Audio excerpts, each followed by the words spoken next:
Prince Harry's recent request to be addressed as His Royal Highness has ignited a heated debate, particularly following pointed criticism on the British talk show Loose Women. Hosts Kaye Adams, Ruth Langsford, Lampard, and Charlene White didn't mince words, taking Harry to task for what they described as entitlement, hypocrisy, and a potential marketing ploy to boost his memoir, Spare. Their sharp commentary has brought renewed focus to the tension surrounding Harry's break from royal duties, his critiques of the monarchy, and his apparent desire to retain some of the privileges associated with his royal lineage.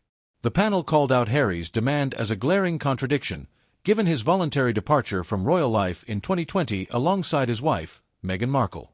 His outspoken criticisms of the institution in interviews and publications have created a complex image of a man torn between independence and tradition.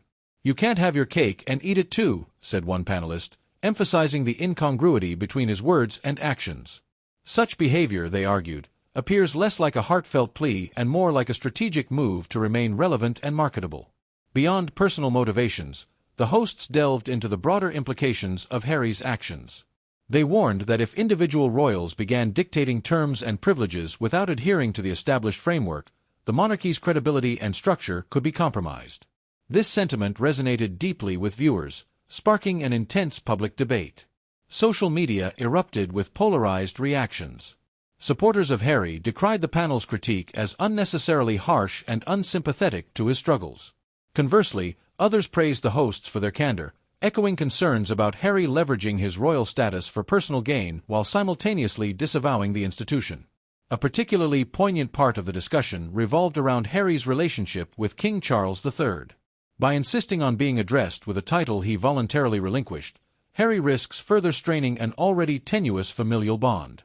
His actions, some argued, may also overshadow the king's efforts to modernize and stabilize the monarchy during a period of intense public scrutiny and change.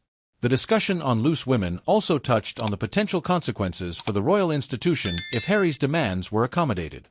Would other members of the royal family feel emboldened to set similar terms? Could such a precedent weaken the monarchy's cohesion?